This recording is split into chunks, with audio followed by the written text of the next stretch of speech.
Starting with Indonesia, tens and thousands of Indonesians flocked to the international airport on Tuesday after the controversial Muslim cleric returned from his 3-year exile in Saudi Arabia. Rizieq, the leader of the Islamic Defenders Front, left Indonesia in 2017 after facing criminal charges including pornography and insulting the state ideology. Charges were then dropped in 2018 by the Indonesian authorities with lack of evidence. Chaotic scenes erupted at the airport. Thousands of followers gathered to catch a glimpse of their leader. The crowd chanted, "God is great," marching towards the arrival gates, anticipating their leader's arrival. His supporters, holding placards and banners, cheered with joy as Shihab walked through the immigration gates with his family.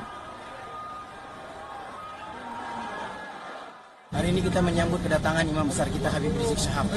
Ini merupakan hari yang luar biasa bagi pecinta beliau. Perasaannya gimana? Perasaannya sungguh fantastis, menakjubkan, menyenangkan, gembira. Ini suatu hal yang di luar ekspektasi manusia. Habib Rizieq disambut dengan jutaan manusia dan alhamdulillah beliau sampai ke Indonesia dengan selamat. Alhamdulillah. Shortly after arriving home in Jakarta, Shihab called for a fight against injustice. Addressing his supporters, Shihab said, and I'm quoting here, "My return home today is to call on you and to invite all Indonesian Muslims to join in a moral revolution. Do you agree? Are you ready to start a moral revolution today?"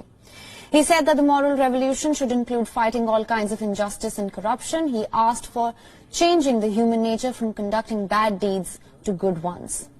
The massive crowds halted traffic to and from the airport, forcing several airlines to delay their flights. Airport authorities say that many of his followers spent the night at the airport waiting for the cleric's arrival.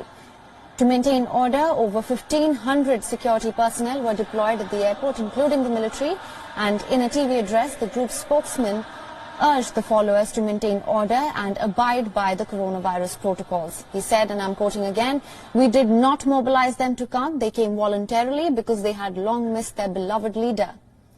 A few years ago, the Islamic Defenders Front was on the political fringes. The group wants Islamic Sharia law to apply to Indonesia's 230 million Muslims. It should be noted that Indonesia is the world's most populous Muslim country. It has a secular government and a reputation as a tolerant, pluralist society that respects freedom of expression.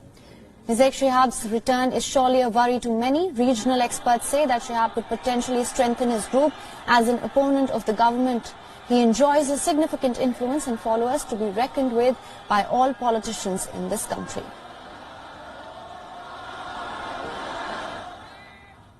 And for more on this story, we have journalist Vandana Nanwani from Jakarta. Thank you so much for joining us. Could you begin by telling us a little bit about Shihab's return to Indonesia?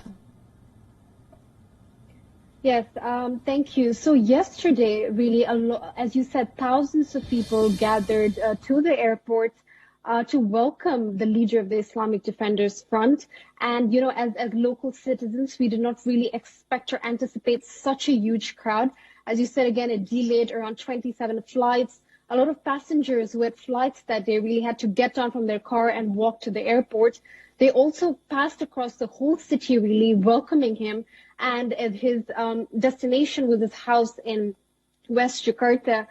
Of course, as you said, he was involved in a few cases such as pornography and the defamation of the official state ideology, or the Pancasila, which is really the foundation of Indonesia. However, because of lack of evidence, those charges were dropped, and that was also the reason why he fled to Saudi Arabia in the first place for 3 years now.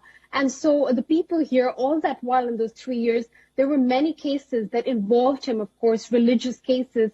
However, his followers of the Islamic Defenders Front was just waiting patiently for him to come back. Of course, political leaders did have a say, but not as much say. And he was officially welcomed back yesterday around 9 a.m. on Tuesday at the Jakarta airport here.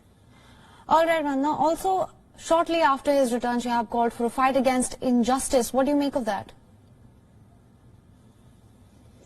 Yes, so of course he was, I'm sure he was referring to what has happened recently with the French president and Indonesia, as you said, is the most populated Muslim country. So they really took into offense what was said by the French president, and they take religious matters here very seriously. So he was definitely referring to the injustice on the Muslim people that has happened in the recent years. Also, and there are concerns as regional experts say that Shihab could potentially strengthen his group as an opponent of the government. How do you assess that? Yes, so the president is one of the issues that the president is trying to tackle here is extremism. However, there's no solid or concrete plan that was proposed by the government or the president. And so we will have to wait and see on what they plan to propose. However, this is one of the issues that Indonesia has been struggling with, which is extremism. So as the leader of the Islamic Front yesterday just arrived back in Jakarta, we will have to wait and see what the government has planned to tackle this extremism, as there has been extremist cases here in Indonesia in the past recent years.